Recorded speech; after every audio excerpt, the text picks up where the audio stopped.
타다마 아키라 쌤의 유작이자 2024년 가을에 방영을 시작한 드래곤볼 다이마가 어느덧 10화에 접어들게 되었는데요.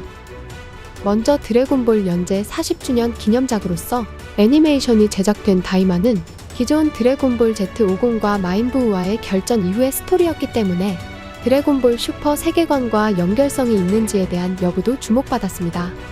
그래서 이번 영상은 지금까지 밝혀진 드래곤볼 다이마와 드래곤볼 슈퍼 세계관의 유사한 연결고리와 떡밥, 그리고 어쩌면 마계에서 사이어인의 신, 즉 초사이어인 갓이 발동될 수 있는 현재 상황을 함께 살펴보겠습니다. 먼저 드래곤볼 원작 중 신적 존재의 등장은 바로 북쪽의 우주를 담당하는 개왕이었는데요. 이처럼 드래곤볼 Z 세계관에선 각 우주의 은하를 담당하는 개왕들과 저승에서 가장 높은 위치에 있는 대개왕이 존재했습니다. 하지만 그런 대개왕보다 높은 존재이며 이승과 저승을 포함한 모든 세계의 관리자, 개왕신이 마인부우 편에서 등장했었는데요. 한편 북개왕은 지구에서 개왕신이 나타나자 개왕 본인 또한 한 번도 만나본 적이 없다는 말과 함께 개왕들 또한 개왕신과 직접 마주하는 일은 무척이나 드물었던 것 같습니다. 이처럼 당시 원작 드래곤볼에 관련된 대전집 설정집에선 개왕신들은 어딘가에 있는 개심성의 나무 열매에서 태어난다는 설정이 공개되었고, 이어 그들은 남자도 여자도 아니며 보통의 열매에선 개왕들이, 그리고 금색의 열매에선 개왕신들이 태어난다는 설정이었는데요.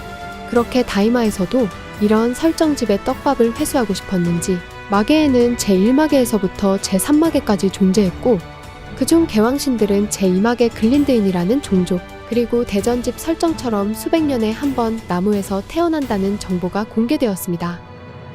이처럼 개왕신들의 출생의 비밀이 다이마에서 밝혀진 가운데, 한편 드래곤볼 세계관이 확장된 슈퍼에선 파괴를 담당하는 각 우주의 파괴신과, 그리고 모든 우주를 관장하는 전지적 존재 대신관, 그리고 모든 우주의 점정에 있는 전왕이 등장했습니다. 때문에 넓어진 세계관만큼 각 우주의 다양한 신들이 존재했고, 이어 최근 다이마에선 먼 옛날 당시 대마계를 넓히려 한 대마왕이 라임스라는 엄청난 능력을 가진 초마인에게 명령해 우주를 창조했다는 떡밥이 공개되었는데요. 한편 그 역사를 알고 있던 개왕신은 라임스는 지금도 우주에서 제일 높은 사람이라는 말을 전했고, 이어 여러 우주를 만든 라임스는 글린드인 중 몇 명을 선출해 각 우주의 감시인과 개왕신이란 직책으로 자신들을 파견했다는 정보를 들려주었습니다. 그렇게 라임스가 선출한 개왕신들은 놀랍게도 드래곤볼 슈퍼의 12우주를 담당하는 각 우주의 개왕신들이었기 때문에 다이마가 슈퍼의 설정을 버리지 않은 채 같은 세계관일 수도 있다는 정보를 흘리기도 했지만, 반면 현재 501행이 마계에 당도한 시점은 마인부우와의 전투 이후기 때문에 단 몇 년 만에 전 우주를 창조한 라임스가 전왕에게 자신의 자리를 물려주었다는 짧은 시간의 공백. 그리고 파괴신 비루스는 39년씩이나 잠들어 있었기 때문에 라임스에서 전왕으로 재편되는 중대한 시기에 비루스가 잠들어 있다는 설정은 슈퍼와 연관성이 없어 보였는데요. 때문에 다이마에선 지금까지 천사와 파괴신의 모습은 등장시키지 않았고, 반대로 새로운 전왕의 존재, 즉 라임스의 존재를 새롭게 만들어 개왕신들의 설정만을 차용했을 가능성도 예측해 볼 수 있게 되었습니다. 나아가 키비토와 개왕신의 포타라 합체 변신 설정은 기존 드래곤볼 슈퍼와 다이마가 조금 달랐기 때문에 지금도 다이마 세계관은 슈퍼와 다를 수 있다는 점을 알 수 있었는데요. 하지만 지금과 같은 부분이 설정 오류이거나 나아가 라임스 전황과 관련된 떡밥에 관한 상세한 정보도 풀릴 수 있기 때문에 아직 그 무엇도 단정 지을 수 없지만 슈퍼와 연관된 설정들이 다이마에서 차용되었다는 것은 알 수 있었습니다.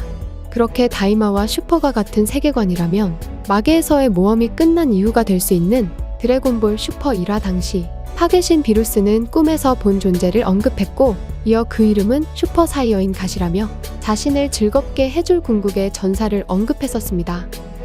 한편 비루스가 등장할 시점에선 포타라 변신이 풀린 키비토와 개왕신이었지만 다시금 합체되어 있는 모습 등 같은 세계관이라면 또 하나의 변신 떡밥을 다이마가 회수해야 할 것 같은데요.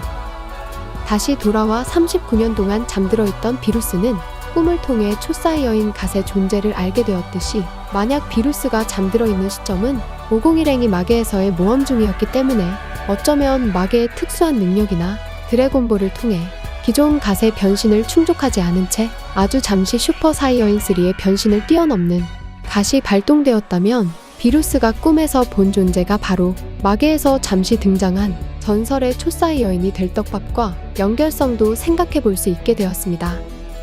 만약 그렇게 된다면 다이마와 슈퍼 세계관이 동일하기 때문에 다이마 50은 언젠가 슈퍼 사이어인 갓 그리고 천사의 기술 무의식의 극이도 발동할 수 있다는 말인데요.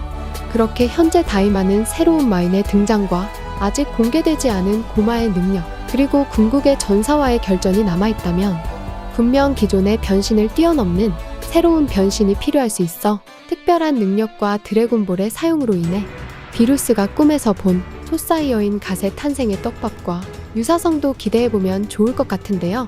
과연 우주를 창조한 전능의 존재는 전왕이 아닌 나임스라는 설정이 도입된 가운데 과연 나임스와 전왕은 어떤 관계를 지니고 있는지 그리고 비루스가 꿈에서 본 전설의 초사이어인이 이번 다이마에서 잠시 탄생하게 될지는 앞으로 남겨진 50의 이야기에서 확인해 볼 수 있을 것 같습니다. 이번 영상은 여기까지입니다. 시청해 주셔서 감사합니다.